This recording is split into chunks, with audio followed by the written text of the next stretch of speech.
मेरा नाम अजय है और मैं आपको अपनी जिंदगी की सबसे डरावनी रात के बारे में बताने जा रहा हूं। ये कोई मनगढ़ंत कहानी नहीं, बल्कि मेरा खुद का अनुभव है, जिसे सोचकर ही मेरी रूह कांप जाती है। अगर आप कमजोर दिल के हैं, तो मैं आपको यह कहानी देखने से मना करता हूं, क्योंकि जो कुछ मैंने उस रात देखा और महसूस किया, वह किसी बुरे सपने से कम नहीं था। यह घटना पिछले साल की है, जब मैं एक छोटे से कस्बे में स्थित एक सुनसान रेलवे स्टेशन पर फंस गया था। यह स्टेशन अब उपयोग में नहीं था। लोग कहते थे कि वहां कुछ अजीब होता था। मैंने कभी इन बातों पर ध्यान नहीं दिया, लेकिन उस रात जो हुआ, उसने मेरी सोच हमेशा के लिए बदल दी। रात के करीब 11 बजे मैं अपने दोस्त के घर से लौट रहा था। मेरी ट्रेन छूट चुकी थी और अगली ट्रेन सुबह की थी। मेरे पास कोई और चारा नहीं था, इसलिए मैंने स्टेशन पर रात बिताने का फैसला किया। वहां कोई नहीं था, सिर्फ मैं और दूर जलती एक टिमटिमाती स्ट्रीट लाइट। जैसे ही मैं एक बेंच पर बैठा, मुझे अजीब सी सिहरन महसूस हुई।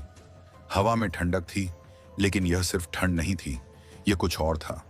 कोई छाया, कोई अदृश्य शक्ति, जैसे कोई मुझे देख रहा हो। और फिर अचानक मुझे ट्रेन की सीटी सुनाई दी, लेकिन रेलवे ट्रैक पर कोई ट्रेन नहीं थी। मेरे दिल की धड़कन तेज हो गई। मैं उठकर चारों ओर देखने लगा, लेकिन वहां सिर्फ सन्नाटा था। मैंने सोचा शायद यह मेरा वहम था, लेकिन तभी मैंने प्लेटफॉर्म के दूसरे कोने पर किसी को खड़े देखा। एक आदमी नहीं, एक परछाई। वह धीरे धीरे मेरी तरफ बढ़ने लगी। मैंने घबराकर अपनी आंखें बंद कर लीं, और जब दोबारा देखा तो वह गायब हो चुका था।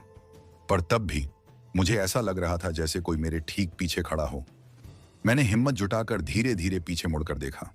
वहां कोई नहीं था, लेकिन ठंडी हवा का एक झोंका मेरे चेहरे से टकराया। ऐसा लग रहा था जैसे कोई मुझे छूकर गुजरा हो। अचानक स्टेशन की घड़ी का कांटा तेजी से घूमने लगा, जैसे समय बिगड़ गया हो। मेरी घड़ी भी रुक चुकी थी। रात के ठीक 12 बजे। मेरे हाथ पैर सुन्न हो गए थे, लेकिन मैं वहीं खड़ा रहा, जैसे किसी अदृश्य शक्ति ने मुझे जकड़ लिया हो। और फिर मैंने वही सीटी दोबारा सुनी, इस बार और भी करीब से। पटरियों पर नजर डालते ही मेरी रूह कांप गई। वहां एक पुरानी टूटी फूटी ट्रेन खड़ी थी, जो पूरी तरह जर्जर लग रही थी। लेकिन सबसे डरावनी बात यह थी कि उसमें बैठे लोग एकदम निश्चल थे, जैसे समय उनके लिए रुक गया हो। उनकी आंखें काली थीं और चेहरे पर एक अजीब सी मुस्कान थी। मैंने अपने पैरों को हिलाने की कोशिश की, लेकिन मैं जैसे किसी अनदेखी जंजीर से बंधा हुआ था।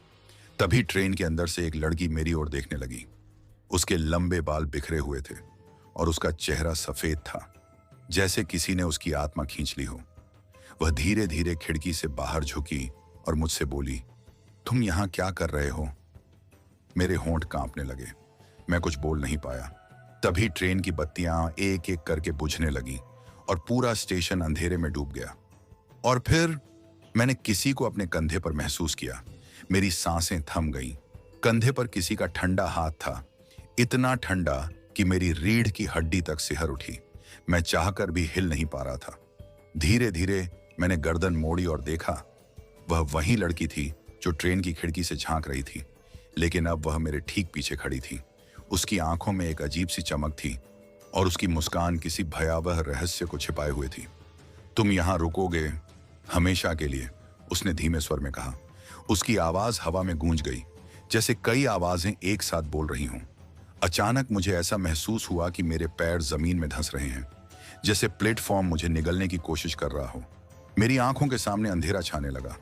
मुझे एहसास हुआ कि अगर मैं कुछ नहीं करता, तो मैं भी उन काली आंखों वाले लोगों में से एक बन जाऊंगा जो उस ट्रेन में बैठे थे। मेरे पास बस एक ही विकल्प था, भागना। लेकिन क्या मैं भाग पाया? मैंने पूरी ताकत से अपने पैरों को झटका और दौड़ने की कोशिश की, लेकिन मेरी टांगें जैसे बेड़ियों में जकड़ी हुई थीं। तभी ट्रेन के अंदर से एक तेज चीख सुनाई दी, जो मेरे कानों में चुभने लगी। मेरी आंखों के सामने अंधेरा बढ़ता जा रहा था और धीरे धीरे प्लेटफॉर्म पर खड़ी हर चीज धुंधली पड़ने लगी। अचानक ट्रेन के दरवाजे भड़क से खुल गए और अंदर से एक लंबा काला साया बाहर निकला। उसकी लाल जलती आंखें मुझे घूर रही थीं। मुझे महसूस हुआ कि अब बचने का कोई रास्ता नहीं था। अजय, अब तुम भी हमारे साथ चलोगे? एक गूंजती हुई आवाज आई। मेरी चीख मेरे गले में ही अटक गई। आखिरी उम्मीद की तरह मैंने हिम्मत जुटाई और पूरी ताकत से प्लेटफॉर्म की तरफ दौड़ पड़ा। मेरे पीछे वो परछाई तेजी से बढ़ रही थी। ट्रेन के अंदर से कई हाथ मेरी ओर बढ़ने लगे, जैसे मुझे खींच लेना चाहते हों। मैंने अपनी जेब में रखी भगवान की छोटी मूर्ति को कसकर पकड़ लिया और जोर से चिल्लाया, भगवान बचाओ। तभी तेज रोशनी चमकी और पूरी ट्रेन जोर जोर से हिलने लगी। भयानक चीखों से पूरा स्टेशन गूंज उठा। फिर सब कुछ शांत हो गया। जब मैंने आंखें खोली तो मैं उसी बेंच पर बैठा था। सुबह की पहली किरणें पड़ रही थीं। वह ट्रेन, वह परछाई, सब गायब हो चुके थे, लेकिन मेरी कलाई पर एक जलने का निशान था। यह सब सिर्फ एक सपना नहीं था।